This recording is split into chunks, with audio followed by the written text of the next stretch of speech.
الحمد لله رب العالمين والعاقبة للمتقين والصلاة والسلام على سيد الأنبياء والمرسلين وعلى آله وأصحابه وأزواجه وذرياته وأهل بيته أجمعين أما بعد فأعوذ بالله من الشيطان الرجيم بسم الله الرحمن الرحيم وابتغوا من فضل الله صدق الله العظيم وبلغنا رسوله النبي الأمين المكين الكريم ونحن على ذلك لمن الشاهدين والشاکرین والذاکرین والحمد للہ رب العالمین۔ آئیے سب سے پہلے ہم اور آپ مل کر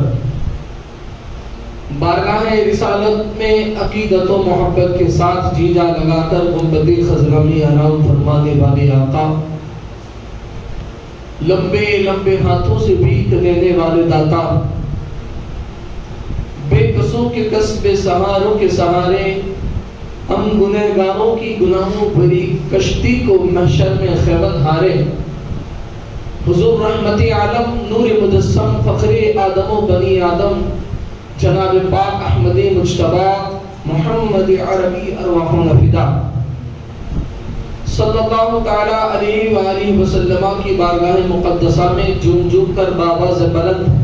درود پاک کی داریاں نچھاور کرے اور پڑھے اللہم صلی علی سیدنا محمد وعلی آل سیدنا محمد واصحابہ بارک وسلم صلاۃ و سلام علیک یا سیدی حبیبی یا رسول اللہ صلی اللہ تعالی علیہ وآلہ وسلم۔ عزیزان ملت اسلامیہ، اللہ تبارک و تعالیٰ نے اس دنیا میں جو نظام قائم فرمایا اور نظام قائم فرمانے کے بعد اس روئے زمین پر آدم یعنی انسان کو، آدمیوں کو پیدا فرمایا اور آدمیوں کو الگ الگ ضرورتوں سے نوازا، جس میں سے آدمی کی ایک ضرورت ہے وہ ہے ذریعہ معاش، رزق، روزی، کہ جس کے بغیر انسان کا گزارا مشکل ہے، بلکہ اگر انسان اپنے لیے رزق نہ کمائے، روزی نہ کمائے، دندہ نہ کرے تو وہ بھوکا مر جائے، اگر کمائے نہیں۔ لیکن بندہ کمائے، اس کمانے کا مطلب یہ بھی نہیں، کمانے کا رزق حلال کی تلاش کا حکم دیا، اس کا مطلب یہ بھی نہیں کہ بندہ جیسا چاہے اپنے جی سے، اپنے من سے، اپنے حرص سے، اپنی سوچ سے اور اپنے طریقے سے کمائے، نہیں، بلکہ یہ حکم دیا گیا وَاتَّقُوا مِن فَضْلِ اللَّهِ۔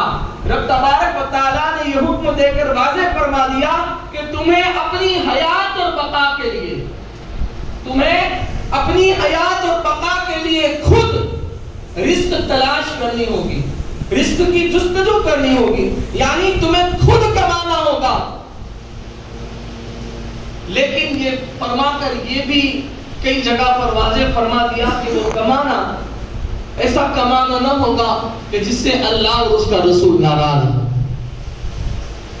یعنی حلال کمانا ہوگا، حرام نہ کمانا ہوگا، تمہیں حلال غذا کھانی ہوگی۔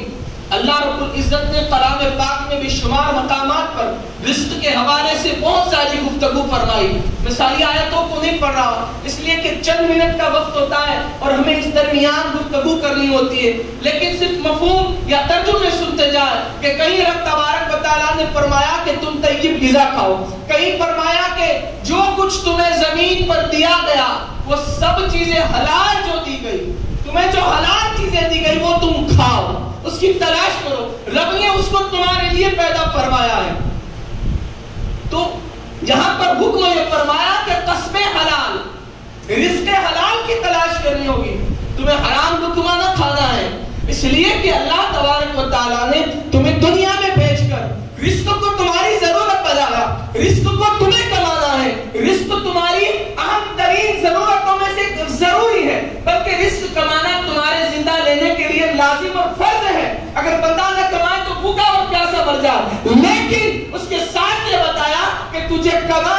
زمین پر تجھے تلاش کرنا ہے، میں تجھے عطا کرنے والا ہوں، لیکن بندے تجھے شریعت کے دائرے میں رہ کر پاکیزگی کا، طیب اور طاہر حلال کا خیال کر کر تجھے رزق حلال کمانا۔ جب بندہ رزق حلال نہیں کماتا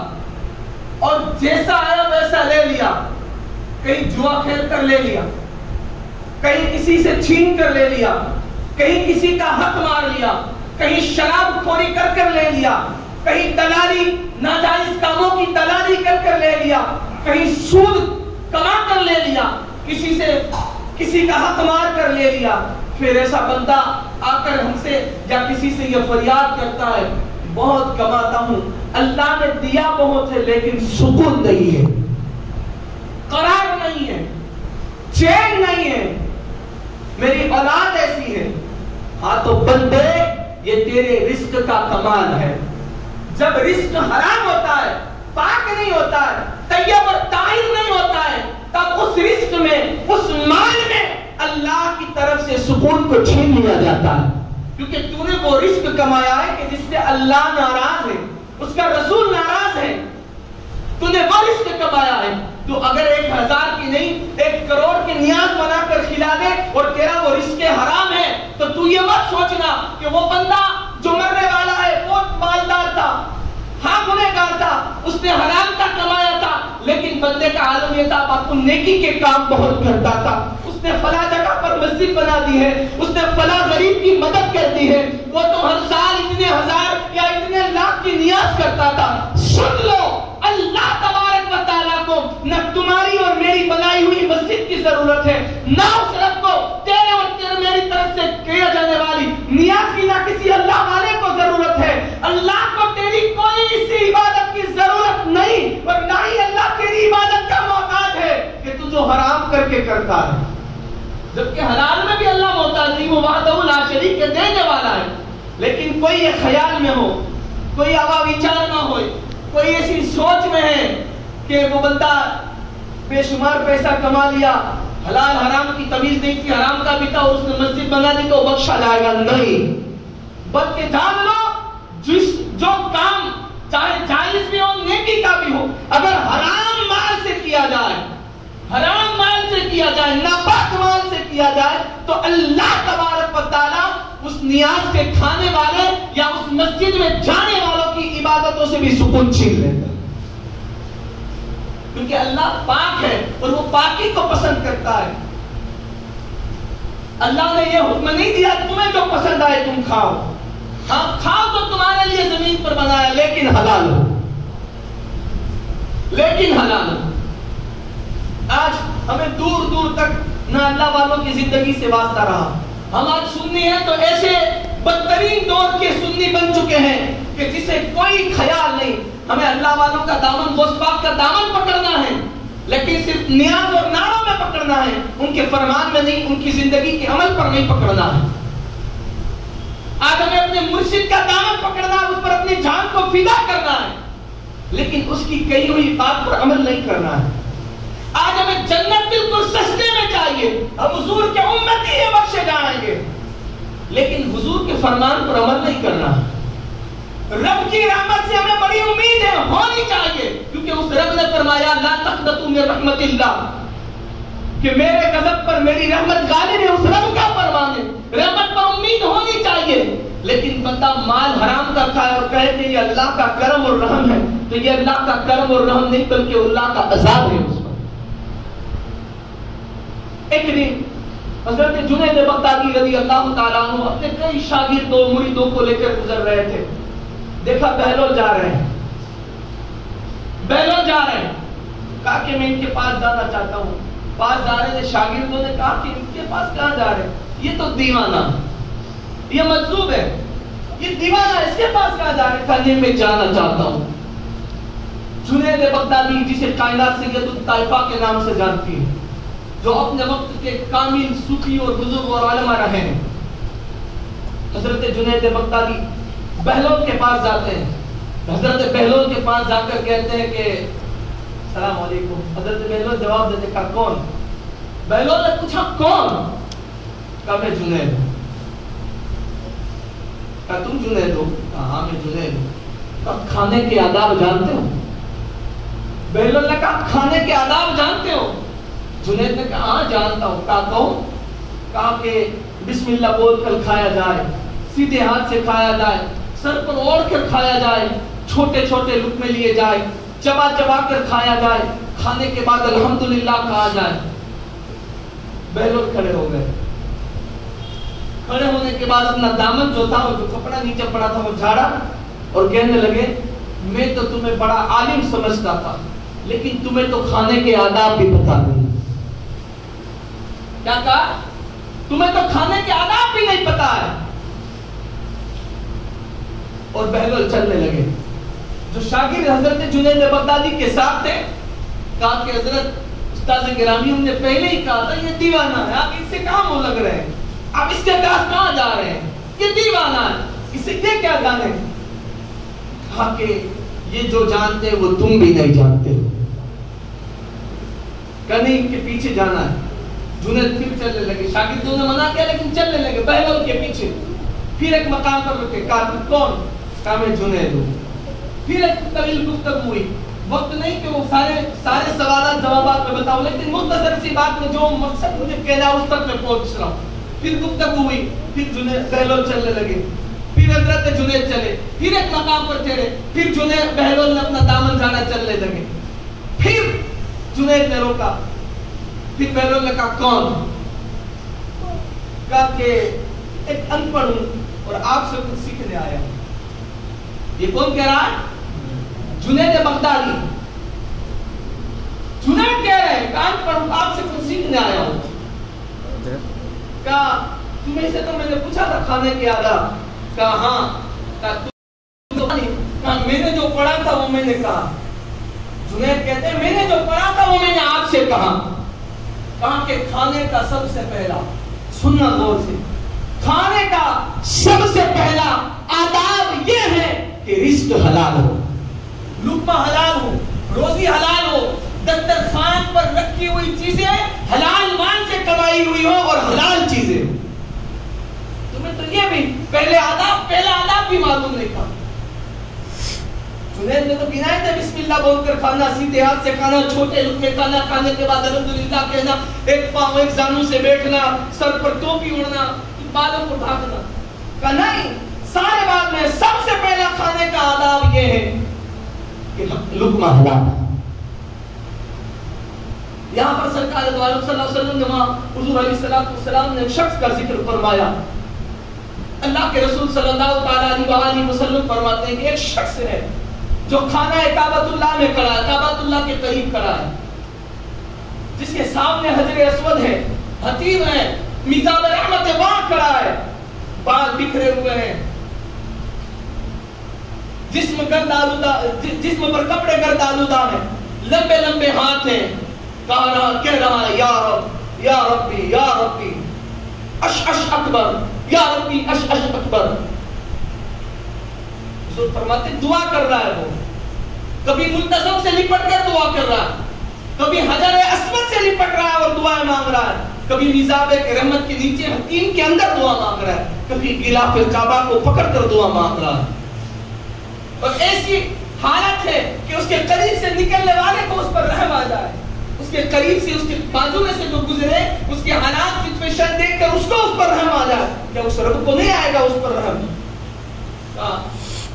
حجر اسود کو لپٹ کر دعا مانگے، خانہ کعبہ کے غلاف کو اوڑھ کر دعا مانگے، حتیم کے اندر میزاب رحمت کے نیچے دعا مانگے، اس کی دعا قبول نہ ہو، لیکن نہیں ہوتی۔ کہا کیوں؟ کہا دعا اس لیے قبول نہیں ہوتی اس کی کیونکہ اس نے جو کھایا وہ حرام تھا، اس نے جو پیا وہ حرام تھا، اس نے جو پہنا ہے وہ حرام۔ اب سمجھ رہے ہیں حضور کا اشارہ کہ خانہ کعبہ میں دعا کر رہا ہے وہ بندہ،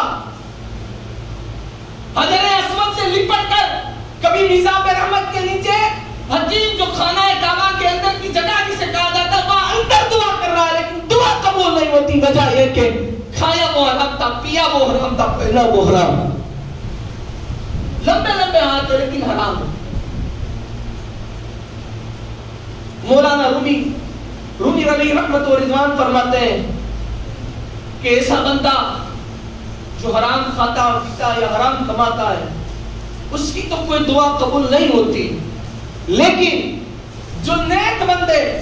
اللہ کے برگزیدہ بندے جسے ہم اپنی زبان میں اللہ والے یا اللہ کے ولی کہتے ہیں، اگر وہ ولی اللہ بھی اس معاشرے کے لیے، اس قوم کے لیے یا اس لوگوں کے لیے دعا کر رہے ہوتے ہیں جس میں ساری قوم کو سمٹ کر دعائیں ہوتی ہیں، لیکن اللہ تبارک و تعالیٰ ان کے درمیان سے بھی، ان کے بیچ میں سے بھی، ان لوگوں میں سے بھی جو رزق حرام کماتے ہیں یا حرام کھاتے پیتے ہیں، ایسے لوگوں کے لیے اللہ ان کی دعاؤں کو بھی قبول نہیں کرتا۔ بلکہ رومی نے تو یہاں تک لکھا کہ اللہ تبارک و تعالیٰ نیک اور اچھے لوگوں کی دعاؤں میں سے بھی حرام کمانے اور حرام کھانے والوں کی دعا کا حصہ نکال دیتا ہے، یعنی اس کا حصہ ایسے لوگوں کی دعا میں نہیں رہتا ہے۔ کہتے ہیں کہ حرام اور حلال میں فرق یہ ہوتا ہے کہ جب بندہ پاک کھاتا ہے، طیب کھاتا ہے، طاہر کھاتا ہے، صاف اور حلال غذا کھاتا ہے، تو پھر اس کا دل عبادت کی طرف جاتا ہے، اس کا دل عبادت میں لگتا ہے، وہ نیکیوں کی طرف مائل ہوتا ہے۔ اور اگر آپ کا دل نیکیوں کی طرف مائل نہیں ہوتا ہے، عبادت میں دل نہیں لگتا ہے، عبادت میں سستی ہو رہی ہے، عبادت سے تم دور بھاگ رہے ہو، اللہ اور اس کے رسول کی رضا سے دور بھاگ رہے ہو، دل میں ہرس پیدا ہو رہا ہے، کینہ اور بغض پیدا ہو رہا ہے، تو فرماتے ہیں کہ جب بندہ اگر ایسی سچویشن میں مبتلا ہو تو اس کا عبادت میں دل نہ لگے، اس کے دل میں لوگوں کے لیے حسد، گیلا، چغلی، ہرس اور کینہ پیدا ہو، تو فرماتے ہیں کہ ایسے بندے کو چاہیے کہ وہ اپنے رزق کی اصلاح فرمائے، اپنے رزق کو دیکھے، اپنے روزی کو دیکھے، کیونکہ جو لقمے کھا کر، جو نوالے کھانے کے بعد دل میں ہرس، بغض، کینہ اور برائیاں پیدا ہو تو سمجھو کہ وہ رزق میں کچھ اخل مخل ہے، کہ وہ رزق حرام ہے۔ علماء اور بزرگوں نے لکھا کہ جب بندہ رزق حرام کما کر عبادت بھی کرتا ہے تو اس کا دل عبادت میں نہیں لگتا۔ سامنے فاصلہ اور فیصلہ دونوں کر دیے کہ اگر تم نیکی کی طرف مائل نہیں ہوتے ہو، برائیوں کی طرف مائل ہوتے ہو، تو یا تو تم سود کھا رہے ہو، سود یعنی بیاج جسے اسلام میں بالکل بدتر سے بدتر کہا گیا، یا تم شراب بیچ کر کھا رہے ہو، یا شراب پی رہے ہو، یا اس میں بیچ میں دے کر کھا رہے ہو، یا تم جوا وغیرہ کھیل کر کما رہے ہو، یا جو بھی ایسے جو حرام کام ہے جسے شریعت نے ناجائز اور حرام کام ایسے لقمے کھا رہے ہو جس کی بنا پر تمہارے دل میں بغض، حسد، کینہ، ہرس پیدا ہوتا ہے، اور ایسی چیزیں جب پیدا ہوتی ہیں تو بندے کا دل عبادت کی طرف مائل نہیں ہوتا، اس کا دل عبادت میں نہیں لگتا۔ اپنے پیٹ فرمایا کہ تب اپنے رزق پر نگاہ ڈالو کہ تمہارے رزق میں کہاں کمی ہے کہ اللہ تمہیں اپنے سے دور کر رہا ہے، اور اگر تم اللہ کے نزدیک ہونے لگتے ہو، شریعت کے نزدیک ہونے لگتے ہو، اسلام کی پاسبانی کا تمہیں خیال ہے اور تمہیں عبادت کا دل کر رہا ہے، تمہیں لطف مل رہا ہے، تو یہ حلال لقموں کی برکت ہے۔ پاکیزہ بات، صاف اور ستھری بات فاصلہ کر دیا کہ اگر دل لگے نیکیوں کی طرف تو حلال رزق کا کمال اور اللہ کا کرم ہے، اور دل اگر اس کی طرف نہیں لگتا ہے تو یہ رزق حرام کا کمال ہے۔ اللہ رب العزت مجھے آپ کو حلال کمانے اور حلال کھانے کی توفیق نصیب فرمائے، حرام کھانے پینے سے اور حرام کاموں سے، حرام کی دعوتوں سے پرہیز کی توفیق نصیب فرمائے، اللہ اس سے ہمیں محفوظ فرمائے اسی برائیوں سے۔ بس دوستو مختصر سا یہ، میں اور آپ کیا کر رہے ہیں، میں اور آپ کے لیے آئیڈیل نہیں ہے، میں یہاں کھڑا ہوں یا کوئی دنیا کا کوئی بڑے سے بڑا عالم یا پھر وہ آپ کے لیے آئیڈیل نہیں ہے۔ آپ اگر مسلمان ہو تو آپ کی زندگی کے لیے آئیڈیل حضور کی ذات ہے، قرآن کریم۔ فار ایگزامپل کہ کسی بڑے پیر صاحب نے یا کسی بڑے عالم کے یہاں اس کے بچے کی شادی میں اس نے کچھ گناہ کے کام کیے تو اس کا حساب اسے دینا ہے۔ اس کا مطلب یہ نہیں کہ اس کے یہاں یہ کھیلا گیا تو میں بھی اپنے یہاں کھیلوں، نہیں، اس کا حساب اسے دینا ہے، تیرا حساب تجھے دینا۔ یاد رکھ، ہر کام سے پہلے ایک چیز کا خیال رکھ کہ ایک دن آج تو اس زمین پر ہے، ایک دن تجھے اس زمین کے نیچے دبنا ہے، جہاں کیڑے اور مکوڑے اور بچھو اور سانپوں کا گھر ہے، وہاں جانا ہے، پھر اس زمین سے اٹھ کر تجھے تیرا اپنے کیا کا اللہ کی بارگاہ میں حساب دینا ہے۔ اللہ مجھے اور آپ کو نیک عملوں کا شوق اور جذبہ نصیب فرمائے، رزق حلال نصیب فرمائے، اور حرام چیزوں سے، حرام کاموں سے اللہ ہم سب کو محفوظ فرمائے۔ وما علینا الا البلاغ۔ بس